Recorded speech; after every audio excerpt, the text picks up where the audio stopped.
विचारला गेलं तर बंधन आहे. पंढरपूरला मात्र एक सुद्धा बंधन नाही. काशीला गेलं तर मोक्ष मिळत नाही. काशीला गेलं तर तिथं मारावं लागतं. पंढरला मात्र तसं नाही. पंढरला कोणीही जावं. आणि महाराजांनी माऊलीने प्रमाण दिलेलं आहे. मोक्ष देवनी उदार काशी वय केलं तरी वेचे लागे शरीर ते द्यावे. काशीला गेल्यावर शरीर किंवा मेल्याशिवाय मोक्ष मिळत नाही.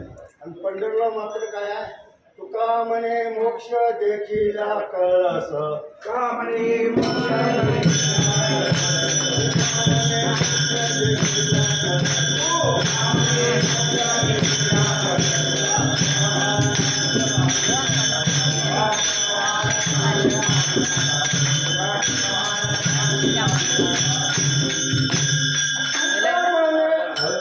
तुका म्हणे मोक्ष देखीला कळस.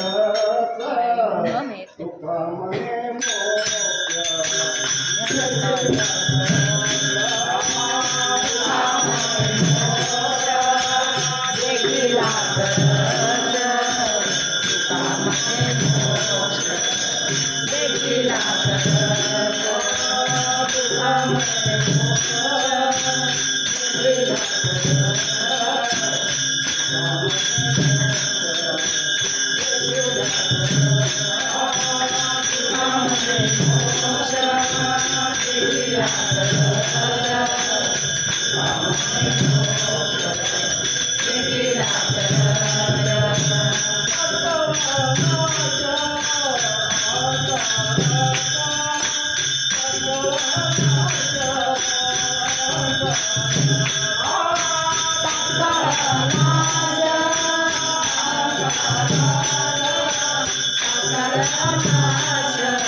महाराजांना त्या व्यक्तीने विचारलं की तुम्ही पंढरपूरच काय सांगता, इतर तीर्थ नाहीत काय?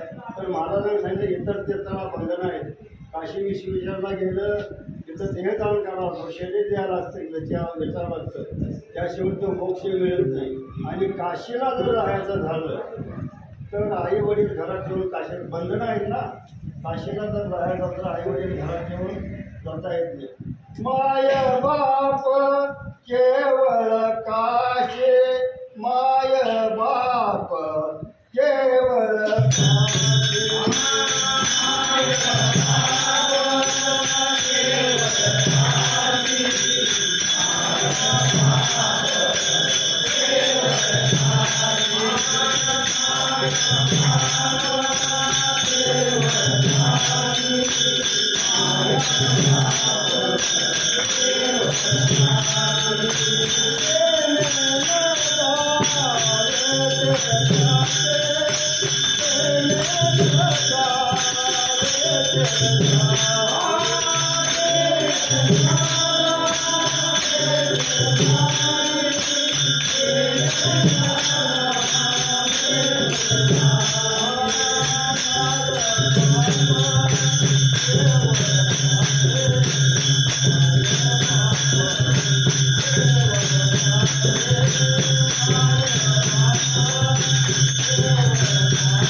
Hare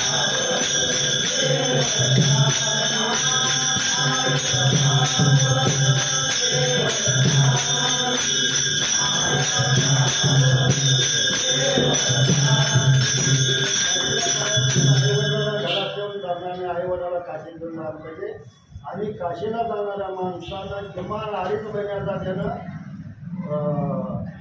ब्रह्मचर्य असला पाहिजे तर त्याला ते काशी क्षेत्राचं फळ मिळते.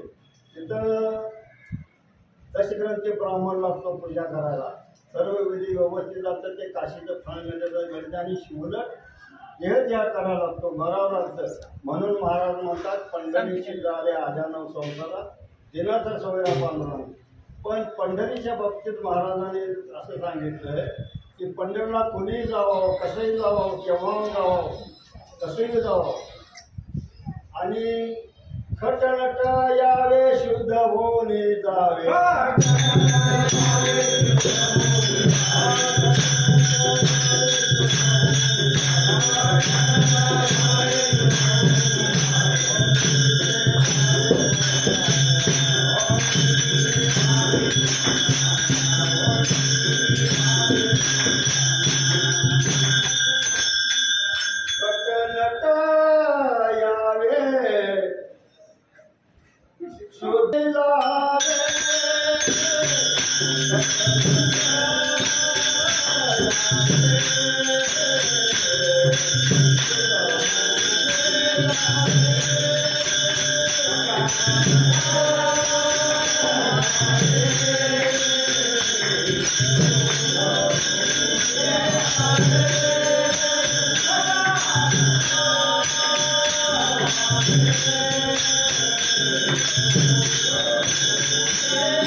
पंढरपूरच्या 300-350 तीर्थ आहे, 350 गंगा आहे, 350 गंगा म्हणजे 350 या सागराच्या पत्न्या आहेत. त्या 350 नद्यापैकी एक नदी म्हणजे आपली चंद्रभागा आहे.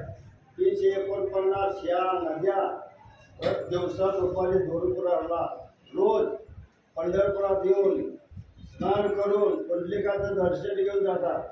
हे काय शंकर माऊलीन प्रमाण दिलेलं आहे. शंकर सांगे रोषे गौरी, शंकर सांगे रोषे गौरी,